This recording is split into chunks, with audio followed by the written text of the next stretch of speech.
Hello everyone, my name is Liv and welcome to my channel. I go by Ginger Honey Lovebeat and on Instagram still as @NancyDrewIsBay.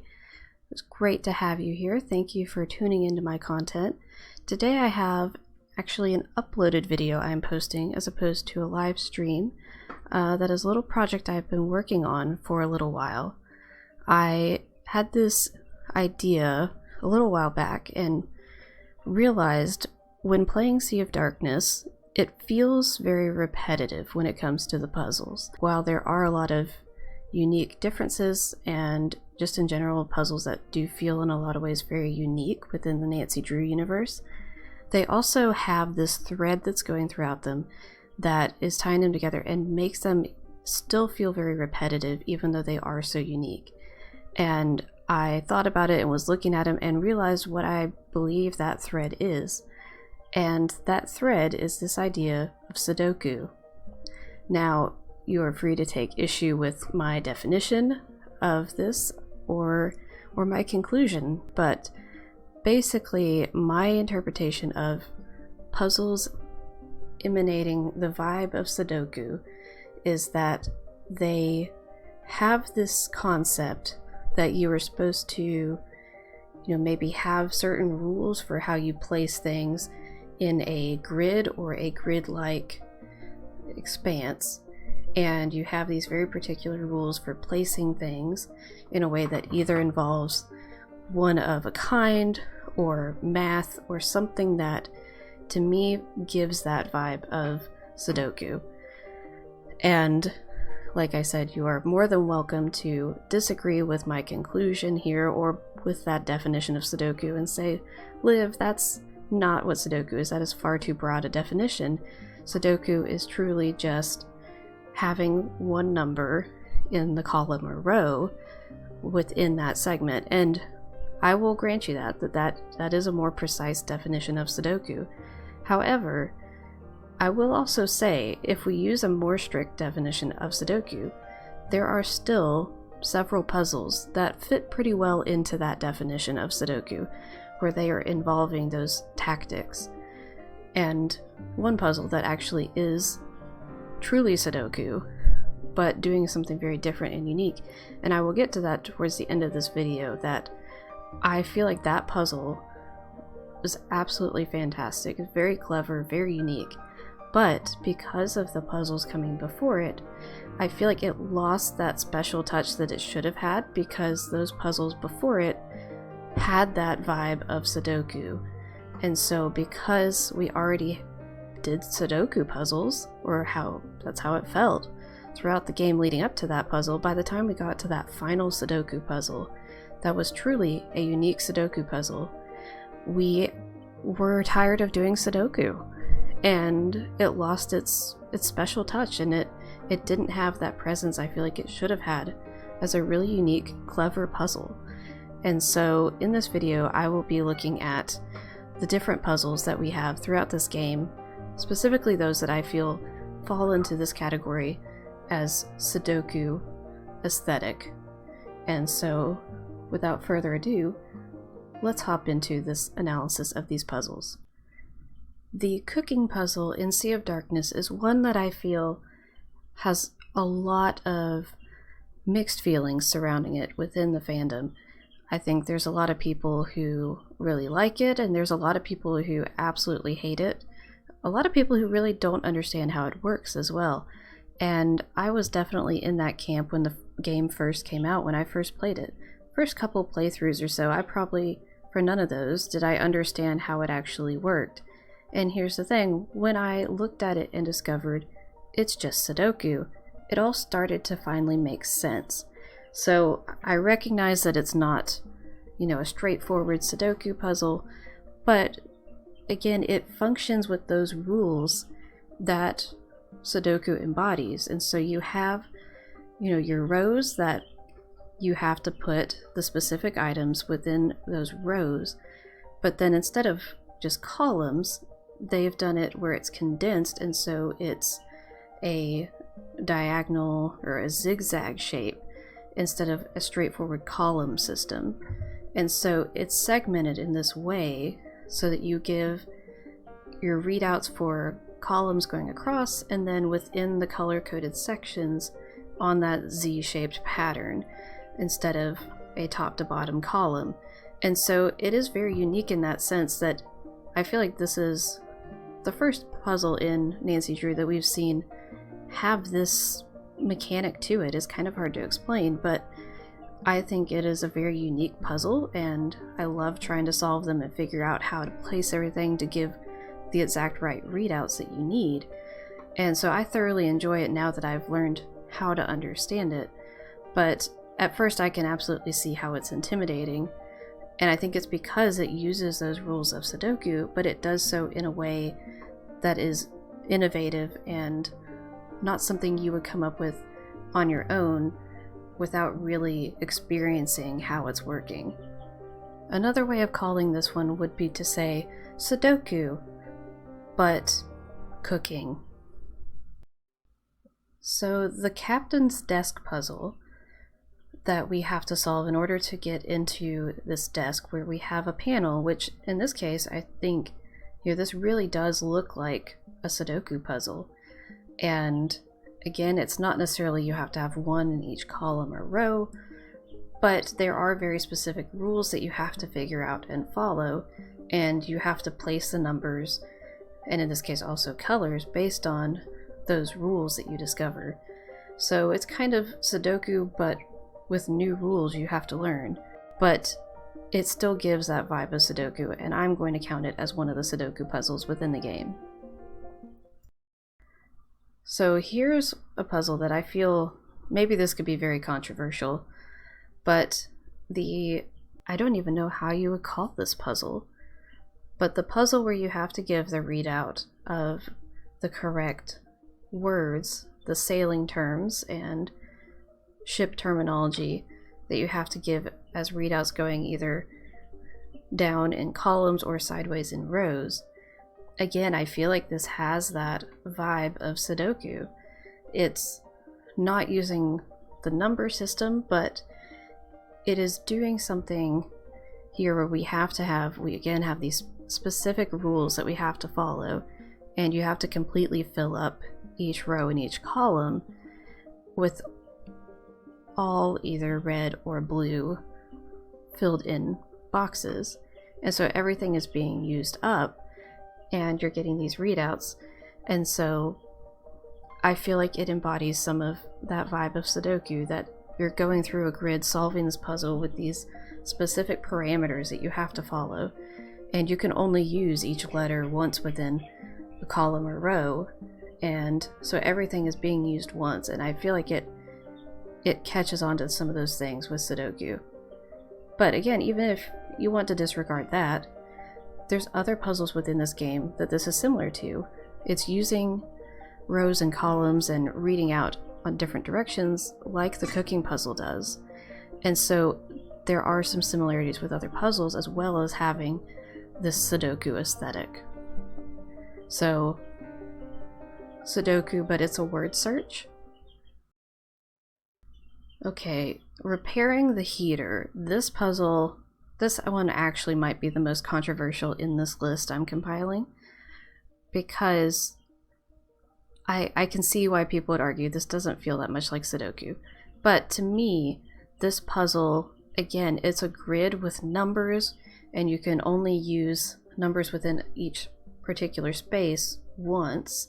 Like, you can't overlap your colored pieces, so you're using things once, and you have to get the number readouts that are your targets. You have to get each of those once, and you're working within this grid of numbers. And so it uses some of those elements of Sudoku, and so I feel like it does embody that same spirit where you're working in those specific parameters. And so I'm going to call this one Sudoku but Tetris. Okay, this puzzle. This pyramid math puzzle, it baffles me that this puzzle made it into the game as not only a puzzle to do in a game that's already 90% math puzzles or number puzzles, but also that it's a timed puzzle. Like, I did well with math when I was growing up and never really struggled with that. I took advanced college level math courses while I was in high school still, and actually went to math competitions. But still, I feel like this is not an appropriate game puzzle to have that is timed like this, because the time frame is relatively short. And I mean, the older I get, the less difficult I feel like this puzzle is. And I've done it multiple times and kind of figured out the strategy and how to approach it, and so it's not as overwhelming. But that's coming from someone like myself who has never had trouble with numbers or math or anything like that. And so people who might have trouble with numbers, get stressed out by numbers or math or arithmetic, and just have a lot of trouble with this, this is a bit of an overwhelming puzzle. Again, might be controversial that I'm including this as a Sudoku puzzle, but we have blocks that have to have a number go in it, and you have these numbers that you're fitting into grid spaces, and I don't know how to explain it, but I feel like it's got that Sudoku vibe, and I don't know if it's just because it's math and so I'm just including it in there, but I'm gonna call it Sudoku but make it a pyramid, and I'm gonna stick with it. Okay, now we're getting into some more puzzles that I would say are pretty definitively Sudoku. So this puzzle with the plush animals. So this puzzle, it is just Sudoku. It's literally Sudoku. And sure, you have more than one of each item in your rows and columns, but you still have a limit. You only have 2 of each item within every column, row, and in this case, the diagonals as well. Of course, that only applies to 2 diagonals because only 2 diagonals are the entire number of the plushies. And so it's only that 1 to F diagonal and that A to 1, or A6 to 1 diagonal, however you want to call it. But you have these specific rules, and it gives it to you on the left for how to place these within the grid. And you solve it the same way as you would a Sudoku puzzle. You look at what you've got in your row and column, and you know, I've already got 2 dogs in this one column, so that means I can't put any more dogs in that column, and the other things will be puffins or horses. And so the way you approach it is the same you would a Sudoku puzzle, except it's Sudoku but plushies. So because Sudoku but plushies wasn't enough, Magnus's cabin also needed a second Sudoku puzzle, apparently. And so we have what I call Sudoku but crystals. And so we have this grid that functions pretty much exactly the same as the plushies one in a lot of ways. And so you have your blue crystals and your gold crystals, and you only put 4 in each row and column, and you can't have more than 2 in a row together. So you have these specific rules, and you have to follow them as you place these within this grid. And again, you approach it the same way you do Sudoku, that you have those rules about how these symbols interact with each other and how they are placed, and you place them in light of that knowledge of how they are supposed to be presented. And so I think it does give that element of Sudoku, where again, you're just figuring out how to place things within a grid. Yet again, multiple puzzles doing that in this game, but we're doing it again. And like I said, you finish the plushies puzzle, and then you immediately turn to the right and have to solve this puzzle. And it just feels like a lot back to back in this one house. But maybe that's just me. Now, the honeycomb puzzle. This one, I enjoy it, and it's not that difficult. I don't have too much trouble with it, but it's very interesting to me because the rules are not completely clear on how to solve this.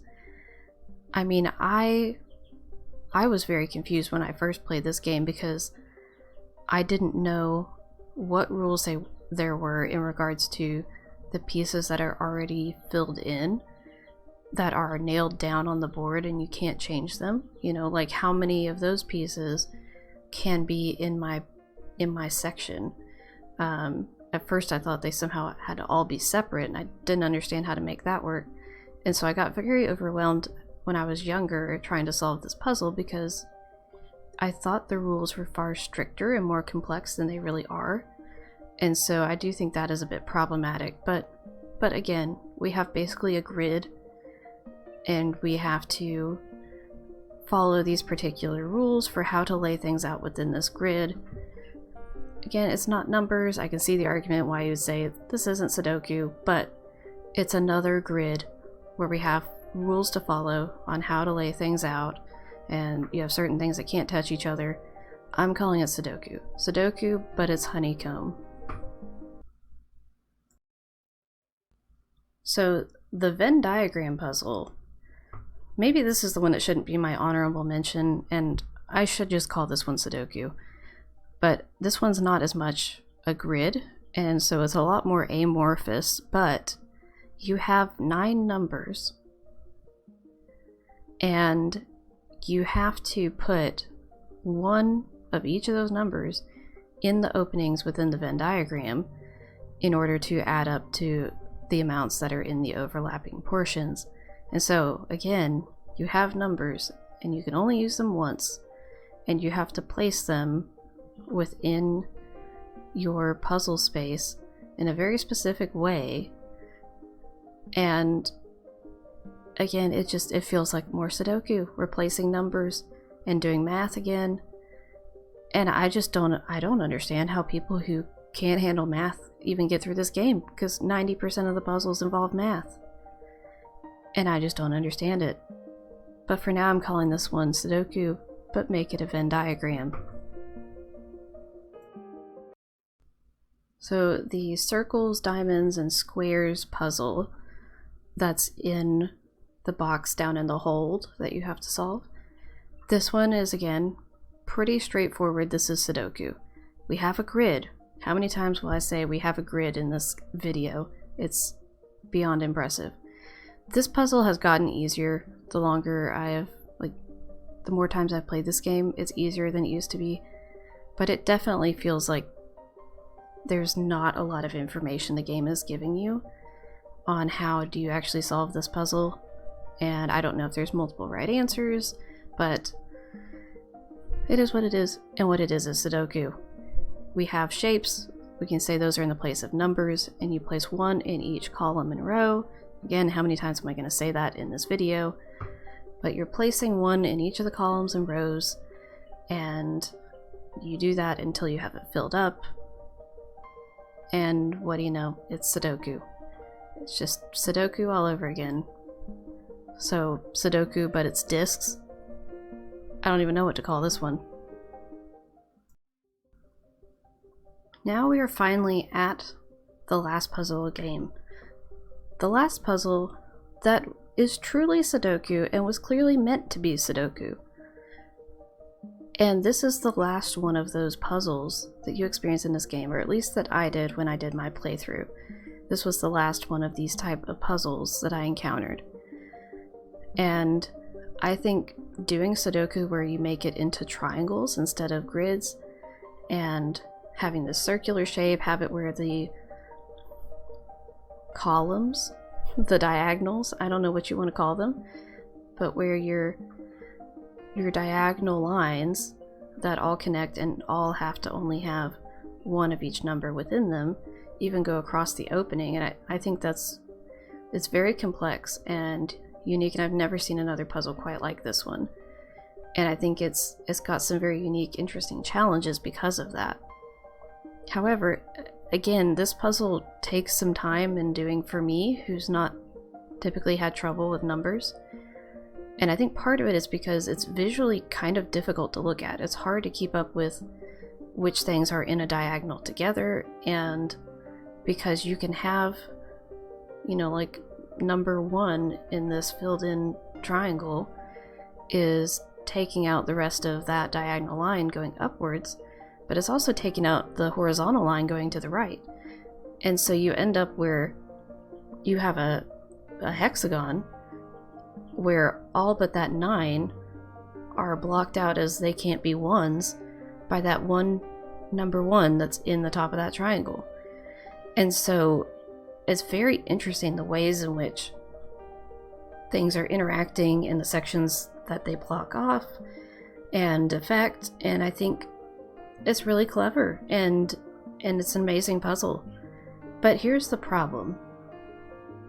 Because the rest of this game has been, what did I count, 9 or 10 other Sudoku puzzles, or ones that in some way embody the spirit and principles of how you would solve Sudoku.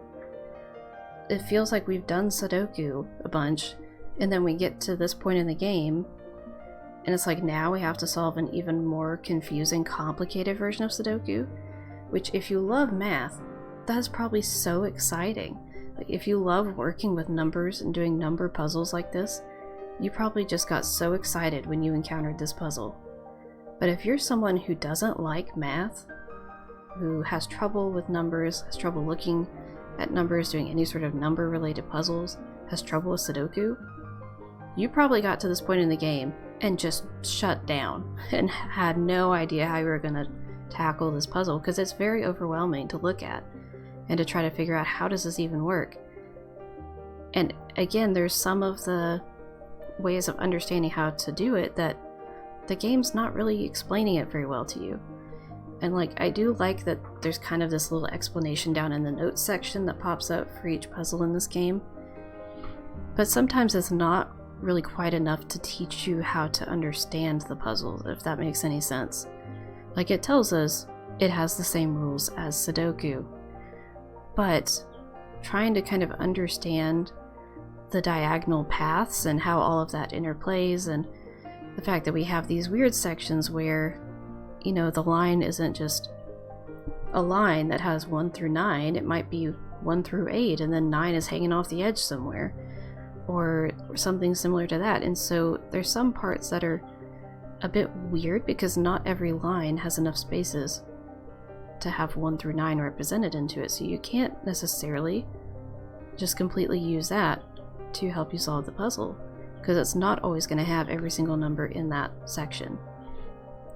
And so it's very tricky to kind of wrap your head around it in some ways. And so I completely understand why people would be baffled by this puzzle and struggle. And I would say the puzzles in this game are overall pretty challenging. It's a very puzzle heavy game. Well, the puzzles are they're not too bad.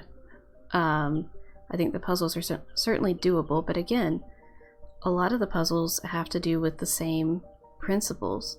So most of the puzzles involve numbers. They involve laying things out in grids, following specific rules, using Sudoku rules and principles.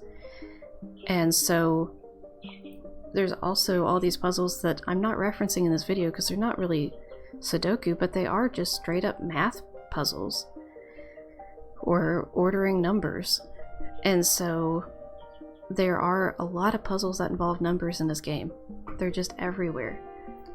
And I think because of that, I could really see someone having a tough time with this in sort of a similar way to the Deadly Device. And the Deadly Device involves a lot of puzzles that have to do with science and math and those sort of things. And of course it does, because it involves working in a science lab, so of course the puzzles have to do with that. And I completely understand that.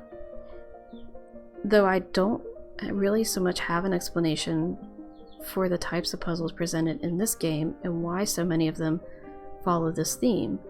Because in the Deadly Device, at least it makes sense because it's a science lab, it's a nerd lab, so of course the puzzles are going to involve science that is relevant to what is happening there.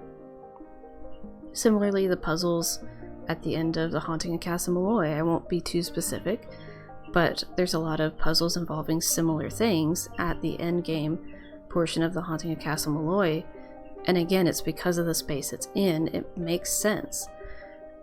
And so there are multiple games where there are puzzles that are connected in theme and type because it is relevant to the plot and the story and the environment that the game is set in. But this is a game talking about a treasure that was hidden by a sea captain in the 18th century, late 18th century. And so I don't fully understand why a captain of a ship would have so many puzzles he laid out that involve math and numbers like this. Like what person like that would be setting up all this? I mean, we won't even get into how are some of these puzzles working after all these hundreds of years. We will, we're going to suspend our disbelief like we do with all the games. Whether you like it or not, you're suspending your disbelief for basically every Nancy Drew game. There's quite a lot of unbelievable things happening. And so I will let that go, but I don't think there's anything within the game that explains why so many of the puzzles seem to have math or numbers or Sudoku principles behind them, because there's no one else in the game that is very involved with math. Like, there's a music puzzle because there's things in the plot that have to do with music, and so of course we have a music puzzle. But we have, we have a treasure hunter, we have a lay person who runs things in the town, runs basically a pub, a retired fisherman, and a historian, anthropologist, archaeologist type person. And those are basically the characters we have in game that we interact with. Well, and of course Magnus, who we've not interacted with because he's missing, and that's why we're there, but he's also a sea captain. And so I don't understand the math element and where that's coming in, because it doesn't have anything to do with what Alex Trang is doing either. She is doing the field of psychology, and so I don't quite follow with why there's math. We're not in an environment that has to do with math, and so I'm probably rambling at this point, but I'll have to say I don't fully understand it. And so I would have loved to see this game have more diversity in the strategy and the principles you use to solve the puzzles, because I do feel like it tends to get repetitive, and I think it would have been cool to have a few, maybe even a few less puzzles, and then making a couple of the puzzles have some more complex aspect, and maybe having to research things, or doing something that, maybe doing something that has to do with anthropology, using some sort of strategy that someone like that would have been using.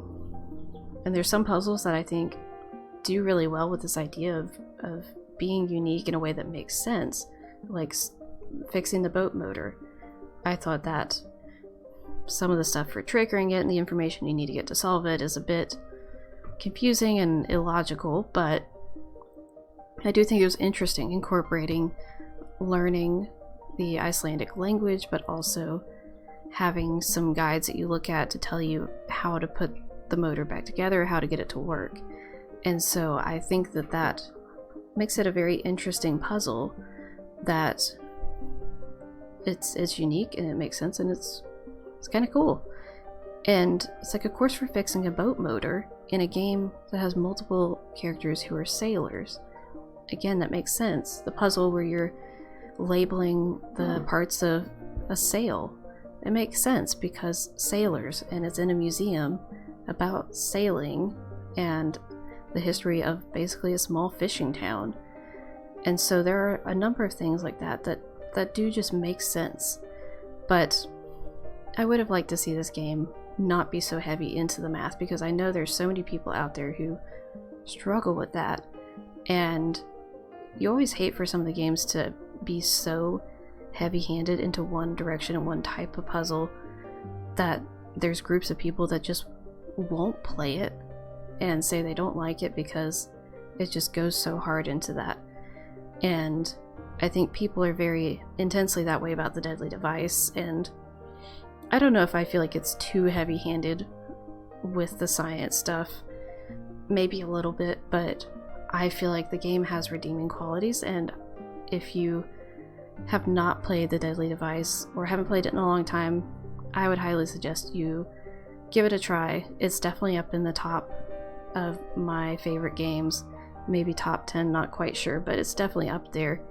And it's one of my husband's favorite games as well, and so I highly recommend that one, even if you're not a big science nerd or anything like that, because I think it's a really well done game, and there's things that are very enjoyable about it.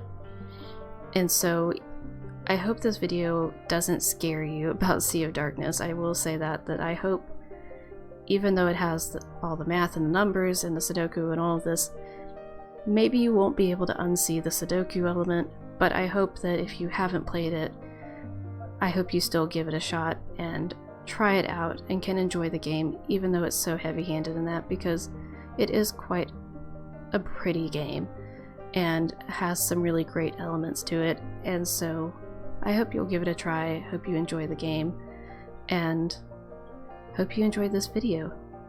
If you enjoyed this video, I hope you'll give it a like, subscribe if you haven't already, and stay tuned for more content like this and more live streams and just more shenanigans. I hope you guys enjoyed the video and have a great day.